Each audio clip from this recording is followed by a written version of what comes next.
দশম শ্রেণীর ছাত্রছাত্রী বন্ধুদেরকে দীপি এডুকেশন সেন্টারে স্বাগত জানিয়ে আজকের ক্লাসটা শুরু করব। আজকে আমরা আলোচনা করব দশম শ্রেণীর সেকেন্ড ইউনিট টেস্টে রায় ও মার্টিন প্রশ্নবিচিত্রার ভূগোল সাবজেক্টে যে মডেল নাম্বার 3 আছে তার সমস্ত প্রশ্নের আজকে আমরা সমাধান করব।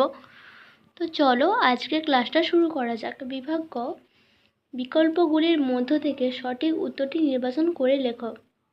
একের দাগের একের প্রশ্ন, বিষম মণ্ডলের যে স্তরটি 200 থেকে 1100 কিমির মধ্যে অবস্থান করে তা হলো পারমাণবিক অক্সিজেন স্তর। অপশন খ। একের দাগে দুইয়ের প্রশ্ন, আফ্রিকা মহাদেশে প্রবাহিত একটি স্থানীয় বায়ু হলো সিরোকো, খামসিন, হারমাটান। অ্যাকচুয়ালি এই সব বায়ু আফ্রিকা মহাদেশে প্রবাহিত হয়, এই কারণে উত্তরটি হবে সবগুলি। একের দাগে তিনের প্রশ্ন, অধঃক্ষেপণের রূপ নয় যেটি, সেটি হলো শিশির। অপশন ক। একের দাগে চারের প্রশ্ন, প্রতি মাসে ভরা জোয়ার বা ভরা কোটাল সৃষ্টি হয় দুবার। অপশন খ।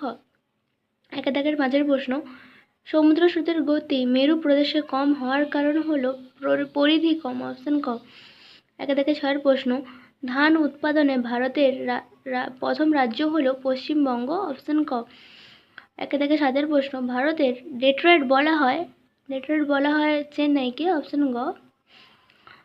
একে থেকে আটের প্রশ্ন, ভারতে প্রত্যাশিত আয়ুষ্কাল হলো 68.4 বছর। অপশন ঘ। বিভাগ ক্ষয়ে যে প্রশ্নগুলি আছে এখন আমরা সেই সমস্ত প্রশ্নের সমাধান করব। নিম্নলিখিত বাক্যগুলি শুদ্ধ হলে পাশে সু এবং অশুদ্ধ হলে পাশে অ লেখো। দুই দাগের একের প্রশ্ন, জুলাই মাসে উত্তর গোলার্ধে সমুদ্রে সমন্বরেখা দক্ষিণ দিকে বেঁকে অবস্থান করে। উত্তরটা হবে অশুদ্ধ। দুই দাগের দুইয়ের প্রশ্ন, প্রতি 1 ডিগ্রি অক্ষাংশ বৃদ্ধিতে তাপমাত্রা 0.28 ডিগ্রি সেলসিয়াস করে বাড়ে। উত্তরটা হবে অশুদ্ধ। দুই দাগের তিনের একের প্রশ্ন, কলকাতা বন্দর হলো একটি কৃত্রিম বন্দর। উত্তরটা হবে অশুদ্ধ।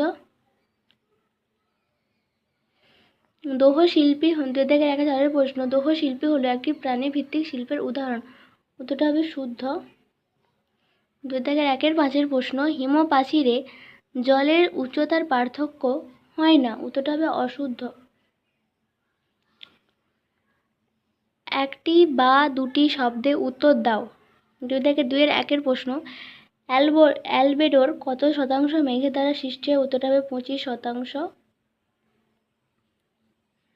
দুই দাগের দুইয়ের প্রশ্ন, স্থলবায়ু কখন প্রবাহিত হয়। উত্তরটা হবে রাত্রিবেলা স্থলবায়ু প্রবাহিত হয়।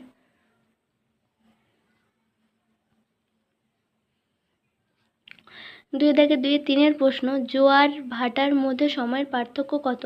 উত্তর হবে 6 ঘন্টা 13 মিনিট। আমি এখানে একটু লিখে দিচ্ছি।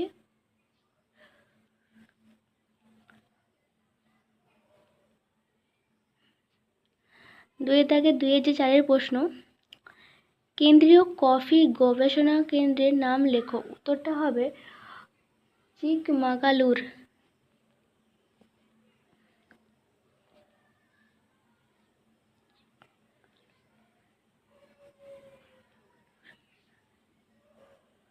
দুই দাগের পাঁচের প্রশ্ন, ভারতের গভীরতম বন্দর কোন রাজ্যে অবস্থিত। উত্তরটা হবে অন্ধ্রপ্রদেশে।